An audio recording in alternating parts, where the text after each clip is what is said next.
Hello guys, मैं हूं संतोष जावरिया और आप देख रहे हैं अनुपम एजुकेशन चैनल। हमारे चैनल पर आपका हार्दिक हार्दिक स्वागत है।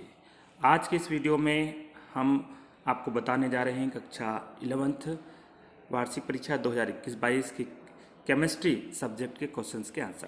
तो चलिए चलते हैं पहले क्वेश्चन की ओर, जहाँ पर पहला क्वेश्चन इस तरह से है, दी गई संख्या में सार्थक अंकों की संख्या कितनी है। तो देखिए, जैसा कि आपको मैं दिखा दूँ कि इसमें पॉइंट के बाद के जीरो सार्थक अंक में नहीं गिने जाते और पॉइंट और शून्य संख्या के बीच सार्थक अंक नहीं गिने जाते। इसमें कितने सार्थक अंक रहेंगे? 3 रहेंगे।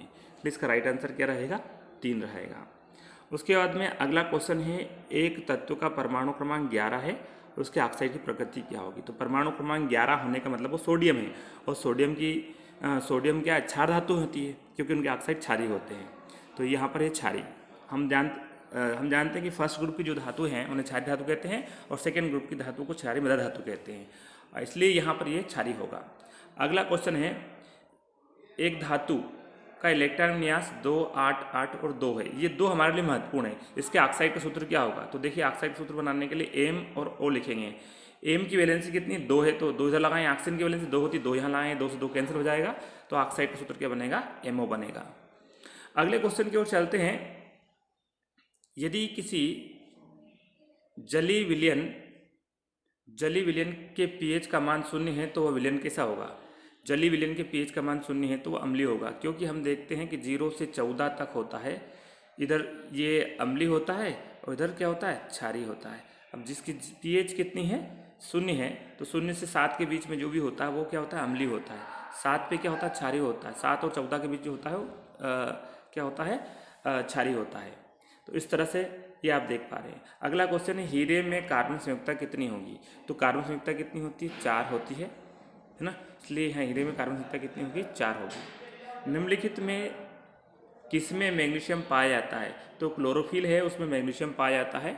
और इसके बाद अगला क्वेश्चन है, एल्कोहल निम्नलिखित के साथ समावी है? तो ईथर के साथ में। जैसे कि मैं एग्जाम्पल लिख दूँ आपको, CH3CH2OH, तो ये क्या है? एथिल एल्कोहल है।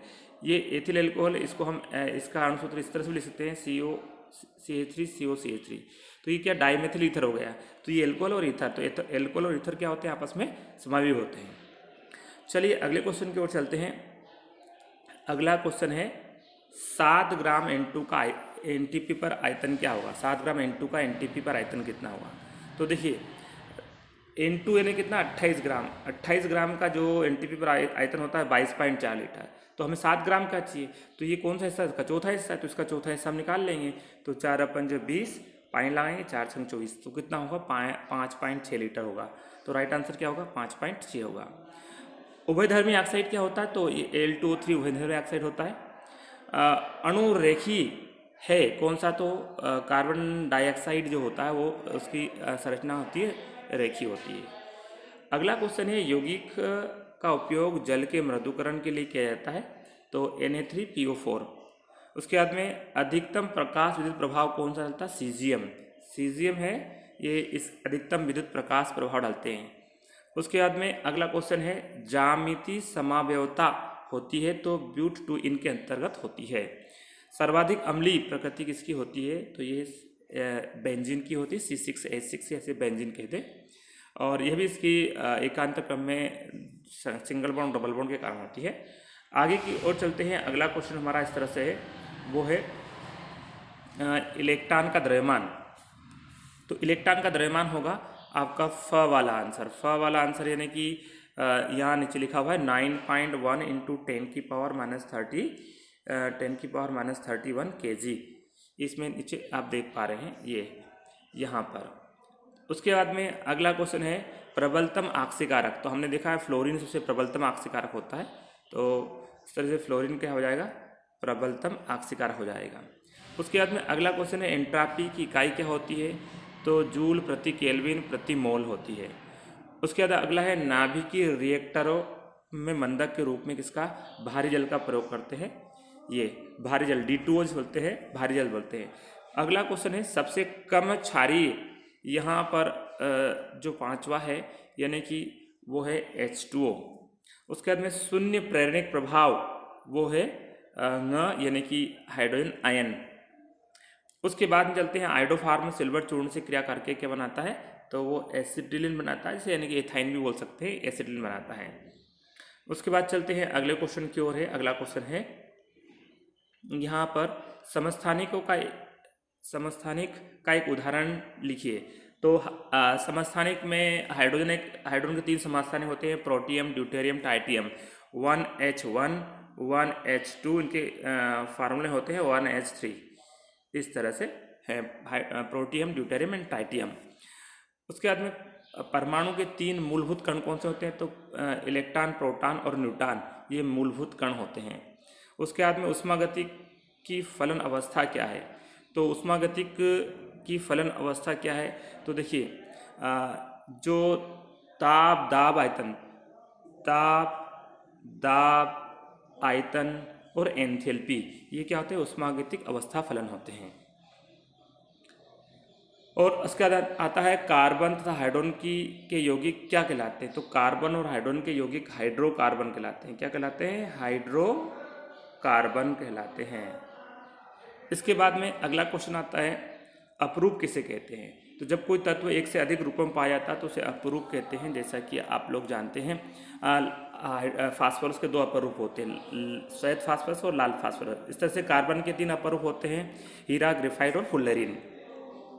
उसके बाद अगले क्वेश्चन की ओर चलते हैं, श्रृंखलन की परिभाषा लिखिए। तो किसी परमाणु में अपने ही अन्य परमाणु के साथ लगातार श्रृंखला के रूप में या शाखा के रूप में जुड़ने की जो क्षमता होती है उसे श्रृंखलन कहते हैं। डाई हाइड्रोजन का संकेत लिखिए, तो डाई हाइड्रोजन का संकेत होता है H2। उसके बाद में अवोगाद्रो संख्या क्या है, तो 6.023 × 10⁻23 को हम क्या बोलते हैं, एवोगाड्रो संख्या बोलते हैं। या किसी पदार्थ के 1 मोल में उपस्थित परमाणु की संख्या को क्या कहते हैं, एवोगाड्रो संख्या कहते हैं। सीमांत अभिकर्मक जो उत्पाद की मात्रा को नियंत्रित करता है। प्रभावी नाभिकीय आवेश EAN बोलते हैं इसको, इफेक्टिव एटॉमिक नंबर। चलो ये तो डिटेल्स क्वेश्चंस हैं जिनके आंसर आपको पता होंगे, जो आपने पढ़े ही होंगे। ठीक है, इसमें NH3 में NHN बंद कोण PH3 में HPH बंद कोण से अधिक क्यों होता है, तो ये इसमें नाइट्रोजन में क्या होता है, एकाकी इलेक्ट्रॉन युग्म होता है, उसके कारण होता है। ये इसमें बेसिक मैंने आंसर बता दिया आपको। चलो अगला है आकार बदलने वाले गुब्बारे ऊंचाई पर जाने पर बड़े क्यों होते हैं, क्योंकि ऊपर जाने पर बाहरी वातावरण वायुमंडलीय दाब का मान कम होता है और आंतरिक दाब क्या होता है, बढ़ता है, इसका आकार बढ़ जाता है। चलिए इस तरह से आगे कुछ क्वेश्चंस दिए गए हैं जिनके आंसर आपने लिखे होंगे। निश्चित रूप से आपका पेपर अच्छा रहा होगा, हम ऐसी उम्मीद करते हैं। और इस तरह से इसमें अन्य क्वेश्चंस भी हैं जो आप देख पा रहे हैं। ये क्वेश्चंस जनरली आपके क्वेश्चन बैंक से आए हैं और आप इस तरह देख पा रहे हैं कि इसमें इस क्वेश्चन पूछे गए थे। हमारे इस वीडियो को देखने के लिए आप लोगों का बहुत बहुत धन्यवाद साथियों। जय हिंद, जय भारत।